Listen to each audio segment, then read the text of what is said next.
Saludos, bienvenidos una semana más a Diagnóstico. En esta ocasión nos vamos a ocupar de un tema de plena actualidad, pero siempre polémico, como es el de la eutanasia. Nuestro protagonista va a ser Juan Pablo Leiva, el presidente de la Sociedad Española de Cuidados Paliativos. Todo un especialista en acompañar a los enfermos terminales durante los últimos momentos de su vida. Con él estamos enseguida. Antes, un rápido repaso de la actualidad en 3 minutos.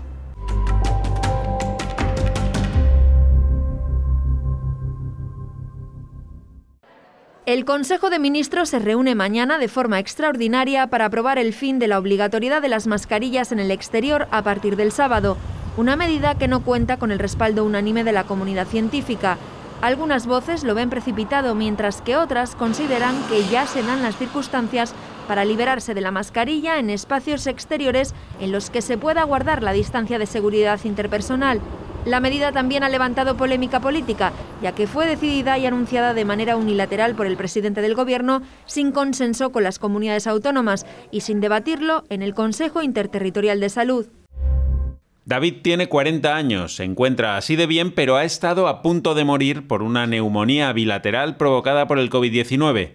El respirador al que se conectó no era suficiente, por lo que los intensivistas del Hospital 12 de Octubre de Madrid decidieron parar sus pulmones y enchufarle a un sistema de circulación extracorpórea que saca la sangre del organismo, la oxigena y la bombea otra vez dentro.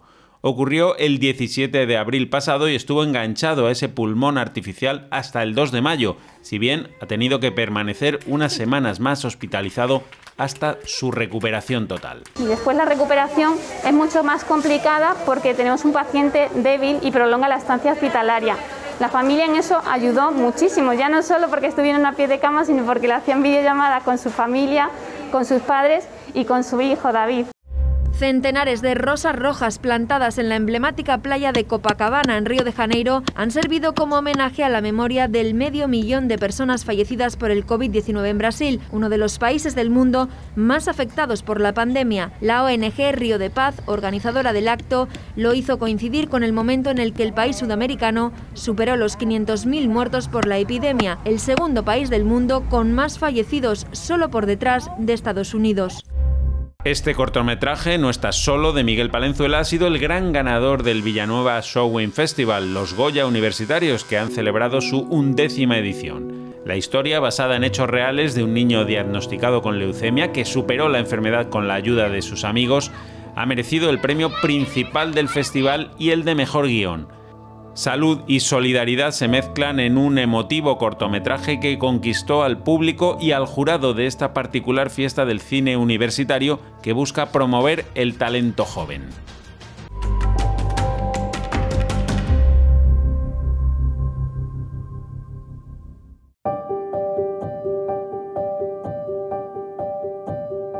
La recién estrenada Ley de Eutanasia Activa define esta práctica como la acción por la que un profesional sanitario pone fin a la vida de un paciente de manera deliberada y a petición de éste, y añade que el contexto debe ser un padecimiento grave, crónico e imposibilitante o una enfermedad grave e incurable causantes de un sufrimiento intolerable.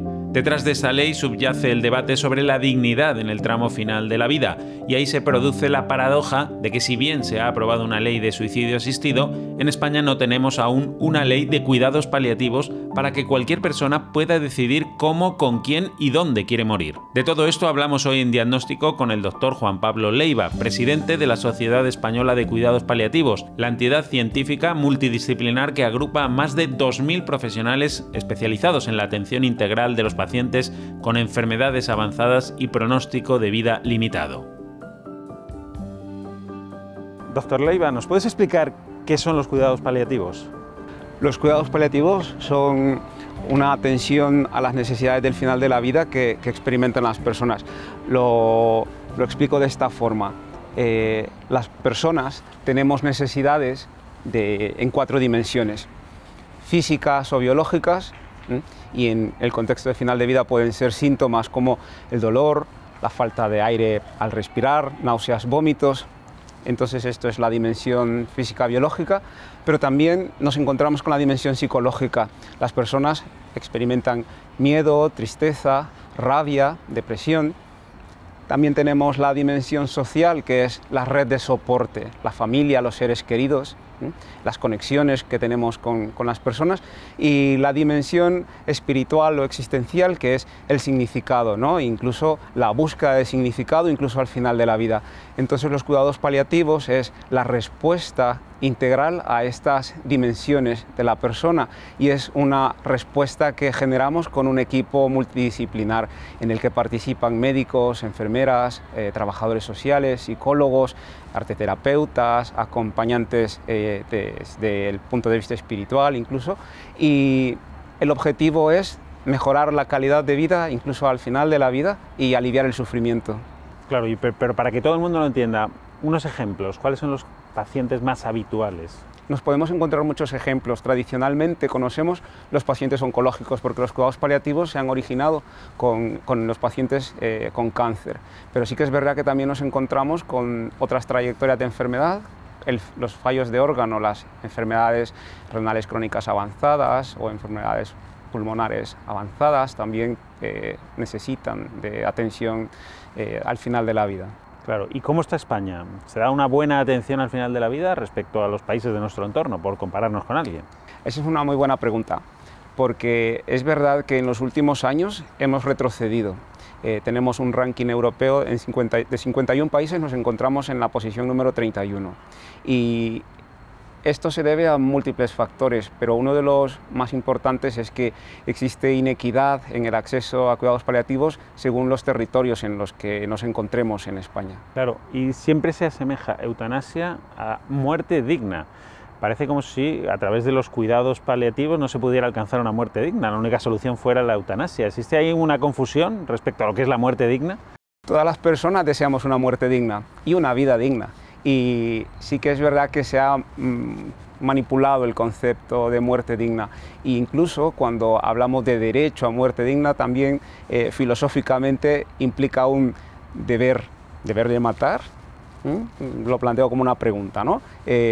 Cuando hablamos de muerte digna, lo que estamos deseando es, lo que las personas deseamos es una situación de final de vida humanizada, rodeado de tus seres queridos, con el mejor control posible de síntomas y de las situaciones que pueden hacer sufrir a las personas. La ley de la eutanasia, aprobada el pasado mes de marzo, convierte a España en el quinto país del mundo en regularla, por detrás de Holanda, Bélgica, Luxemburgo y Canadá. Una ley que no ha estado exenta de polémica. Y es un día importante porque avanzamos en el reconocimiento de los derechos. Es un día importante para toda la ciudadanía, porque avanzamos hacia una sociedad más humana y más justa. Sus defensores aseguran que la libertad de decisión del paciente debe primar ante padecimientos graves e irreversibles que causen un sufrimiento intolerable, y argumentan además que la ley no obliga a nadie, ni al paciente a someterse a la eutanasia, ni al médico a practicarla. No todo el mundo lo ve así, ni mucho menos. La Organización Médica Colegial, la Sociedad Española de Cuidados Paliativos y el Comité de Bioética de España se oponen a esta ley por unos motivos u otros. A mí lo que me da miedo es la eutanasia en manos del Estado, en manos de los poderes públicos. No porque el Estado o los poderes públicos me den miedo, pero una eutanasia estatalizada, generalizada, puede crear una cultura de la muerte. La eutanasia genera un debate social. Es cierto que todas las encuestas revelan que una amplia mayoría de la ciudadanía apoya la despenalización de la muerte asistida, aunque también eso es matizable. Cuanto más joven es el encuestado, más a favor está. Los jóvenes están a favor de la despenalización de la eutanasia. ¿Por qué? Porque para un joven la muerte está muy lejos. Y el controlar la muerte es una aspiración. Para una persona mayor que sabe que puede ser ingresada, que se va a enfrentar al proceso final de la vida, pues en breve, en meses, en años, la eutanasia le genera la duda, le genera la falta de confianza en el sistema. Por eso la mayoría de personas mayores están en contra. La sociedad transmite un sentimiento del que no es útil, o no es guapo, o no es joven, ha perdido valor. Y estos condicionantes yo pienso que efectivamente influyen en las personas mayores. Incluso entre los médicos hay serias discrepancias sobre la eutanasia. De hecho, hay quien pronostica que la ley aprobada va a ser complicado llevarla a la práctica. Cualquier profesional sanitario puede acogerse a la objeción de conciencia y negarse a llevarla a cabo. Vamos a ver cómo se aplica, porque realmente por conversaciones con compañeros, tanto en la universidad como en los hospitales, pues no hay congruencia con el hacer médico y esta ley, ¿no? Es una ley que es como casi la antimedicina, ¿no? Y luego una cosa que me parece realmente trágica, ¿no?, es que cuando se aplica la eutanasia, en el certificado de defunción hay que poner que ha sido muerte natural. No obstante, las encuestas que han hecho diferentes colegios de médicos, como los de Madrid, Vizcaya, Tarragona y Las Palmas, parecen apuntar lo contrario. Solo entre el 15 y el 21% de los consultados aseguran con total seguridad que se acogerían a la objeción de conciencia. Pero ¿qué es lo más difícil, lo más complicado a la hora de aplicar los cuidados paliativos, tanto desde el punto de vista técnico como desde el punto de vista emocional, ¿no?, del paciente? Tenemos que comprender que es el paciente el que nos dice cuál es lo que más le molesta, lo que más distrés le produce. Nos podemos encontrar con pacientes en los que piensas que es el dolor lo que experimenta lo más difícil de manejar, porque es de difícil control, pero el paciente puede decirnos no, es el hecho que he perdido la capacidad de caminar o de independencia, ¿no? Es esto. Y técnicamente necesitamos invertir y estudiar más cómo controlar la astenia. Por ejemplo, es un síntoma muy difícil, es un cansancio que los pacientes experimentan y que tenemos desde la medicina muy pocas propuestas terapéuticas efectivas para esto. También la disnea, la falta de aire, la sensación de que se asfixian. Tenemos tratamientos, pero tenemos mucho que mejorar al respecto de esto. La Sociedad Española de Cuidados Paliativos emitió un comunicado respecto a la ley de la eutanasia, ¿no?, recientemente aprobada. ¿Cuál es la postura de la sociedad? La sociedad tiene, los socios, los profesionales, tenemos una pluralidad de opinión en nuestra sociedad respecto a la despenalización de la eutanasia, pero sí que es verdad que todos coincidimos en que nuestra misión es acompañar el sufrimiento de los pacientes al final de la vida, ¿no? La medicina del siglo XXI acepta y además promueve que cuando no es posible curar debemos acompañar, debemos aliviar el sufrimiento. Entonces esto es lo que sí es lo que promueve y lo que intenta garantizar la Sociedad Española de Cuidados Paliativos. ¿Pero hay algún aspecto que les preocupe de la ley de la eutanasia? Pensamos que por la rapidez con la que se ha hecho y también el contenido mismo, ¿no? Hay necesidad de clarificar conceptos en la ley. Por dejarlo claro, ¿la sedación paliativa es una forma de eutanasia? No. Claro. Estos son los errores conceptuales a los que nos referimos. La sedación paliativa es un recurso para aliviar síntomas refractarios. Esto es un concepto importante también. ¿Qué queremos decir con refractario? Cuando ya no tenemos en el ámbito, en la situación de recursos que tenga el paciente, ya no tenemos medidas para controlar síntomas. Entonces se recurre a la disminución del nivel de conciencia para que el paciente no experimente el síntoma que le está haciendo sufrir. Claro. ¿Y le preocupa cómo se pueda aplicar esa ley en lo que pueda llegar a derivar? Nos preocupa, sí, nos preocupa que los pacientes no tengan garantizada una atención de calidad al final de la vida y que se vea el recurso de la eutanasia como una necesidad porque no hay una buena atención. Claro, porque si un paciente no tiene garantizada los cuidados que necesita al final de su vida, puede pensar que elige en libertad la eutanasia, cuando en realidad esa libertad está muy mediatizada por la falta de medios, ¿no?, y de atenciones. La eutanasia es un recurso de excepcionalidad.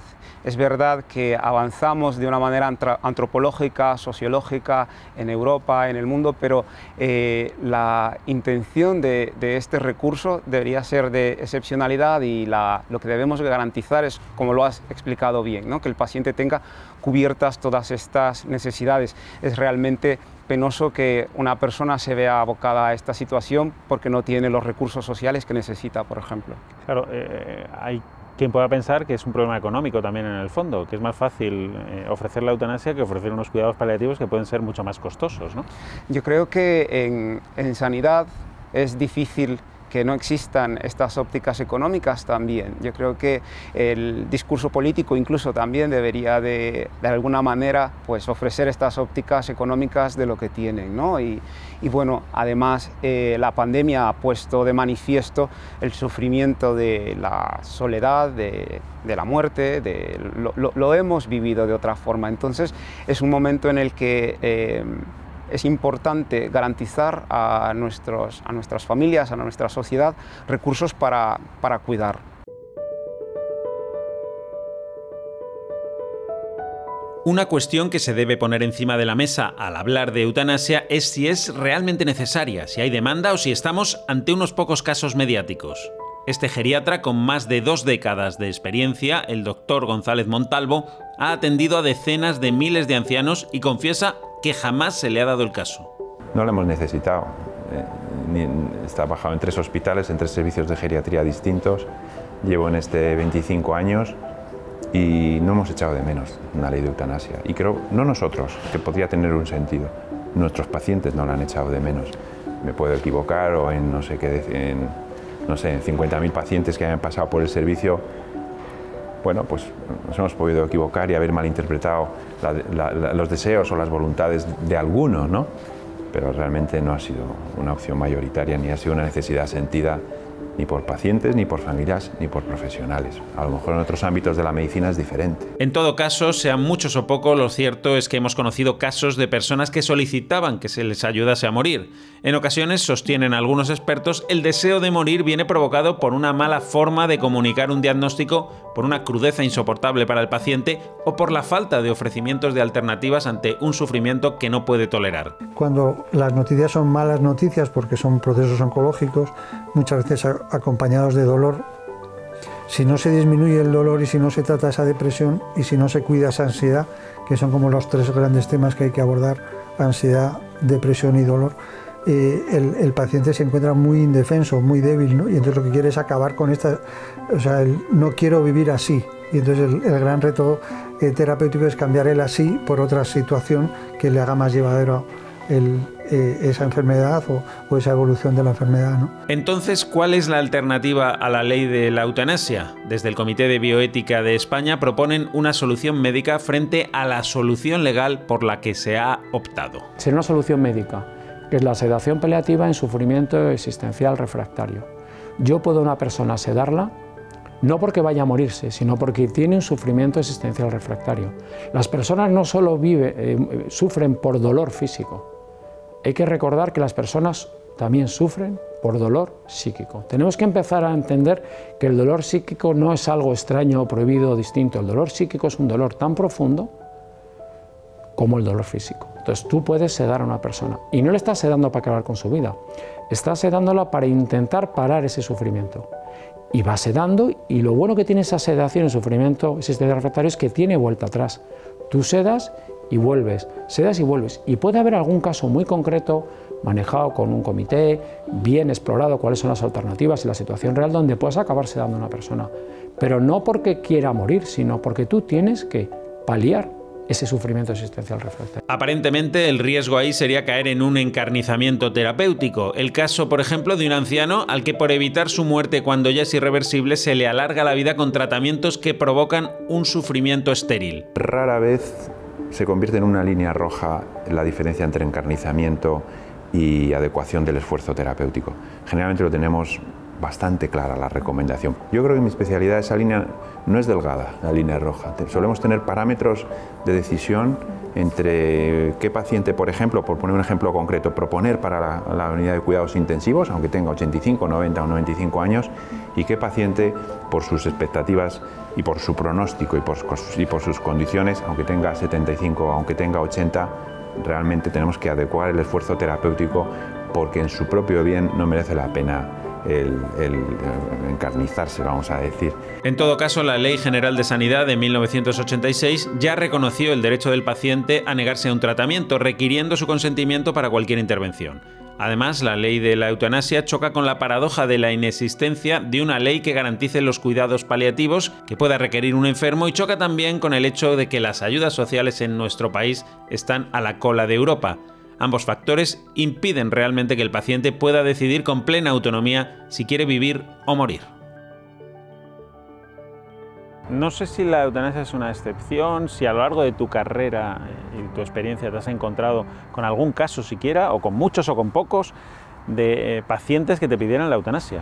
Yo creo que la mayoría de profesionales que trabajamos en cuidados paliativos nos hemos encontrado con pacientes con deseo de adelantar la muerte y pacientes que expresamente pueden pedir eutanasia. Y además tengamos presente que España es un país donde pues, vivimos personas con diferentes orígenes y también tenemos aquí un volumen importante de personas de escandinavos que tienen concepciones diferentes, ¿no? Y entonces algunas que he tenido son de personas de cultura escandinava y sí que he tenido alguna petición de una persona mediterránea y ha sido muy curioso porque esta era una mujer joven con una esclerosis múltiple muy avanzada en una etapa degenerativa y tenía muchas dificultades para la comunicación.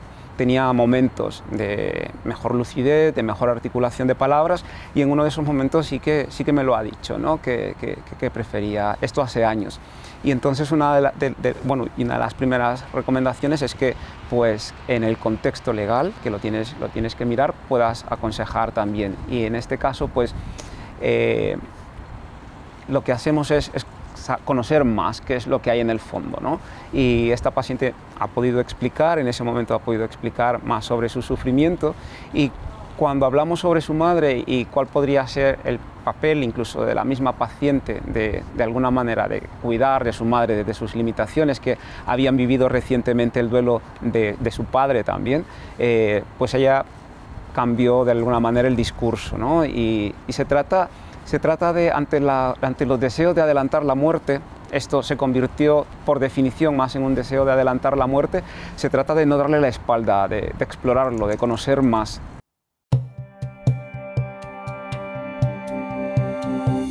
Ayudar a vivir y acompañar en el último tramo de la vida, garantizando que el paciente disponga de los medios adecuados para finalizar su existencia con dignidad, sin sufrimiento y sin verse como una carga para los demás. Solo así se podrá garantizar que una persona decida libremente si quiere vivir o morir. El tiempo dirá si esta ley de la eutanasia garantiza esa libertad de decisión o supone una imposición a los más débiles.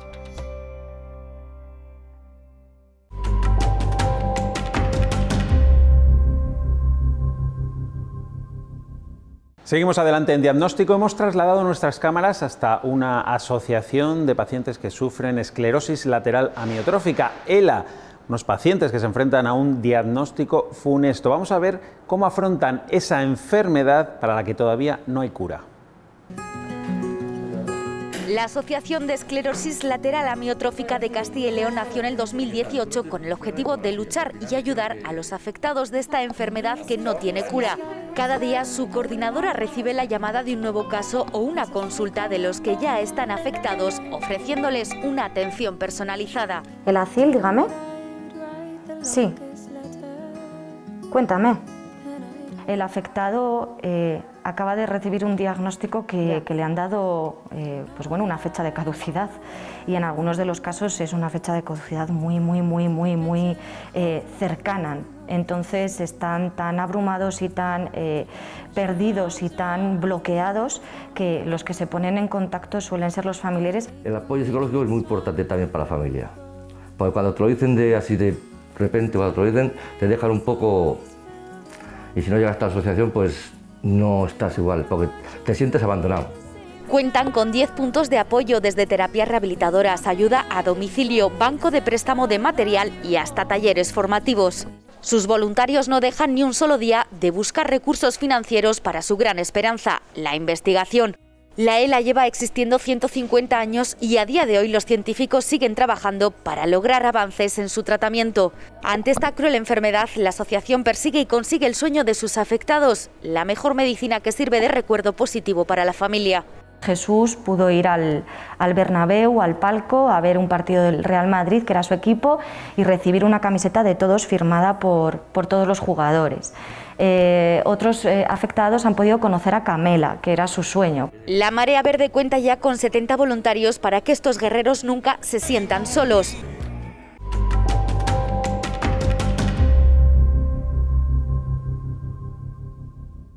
Estamos consumiendo el tiempo del diagnóstico de hoy, así que vamos a finalizar, como siempre, con el consejo de la semana, esta vez de la mano de nuestra psicóloga de cabecera, la doctora Álava Reyes.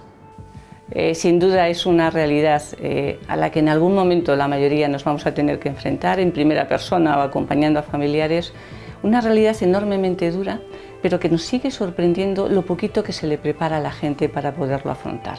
Es decir, hoy en día la mayoría de las muertes no son súbitas, salvo temas de accidentes o situaciones un poquito extremas, suelen ser después de una larga enfermedad.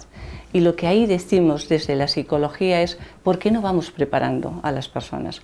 En los cuidados paliativos tenemos realmente unos profesionales fantásticos. Yo siempre digo que son de lo mejor. ¿Y qué tenemos que hacer? Un traje a medida.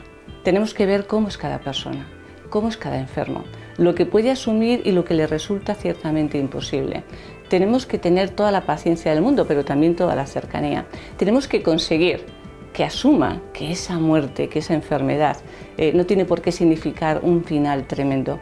El médico es fundamental, el enfermero es crucial, todo el personal sanitario, pero dentro del personal sanitario, la figura del psicólogo es absolutamente clave. Es la persona que más puede acompañar, que más puede hacer que el paciente acepte realmente su enfermedad y que más puede orientar, decir y ayudar a los familiares y a las personas que tienen dentro cómo poder ser el soporte que necesitan y cómo poder llevar ellos también esa enfermedad. Por favor, atención sanitaria. Dentro de la atención sanitaria, la atención psicológica en este caso es crucial. Recordemos que hablamos de emociones. Bueno, pues se nos ha acabado el tiempo, tenemos que poner aquí hoy el punto final, pero ya saben que volvemos dentro de 7 días con un nuevo diagnóstico, un nuevo asunto de interés contado desde una perspectiva muy diferente. Les esperamos.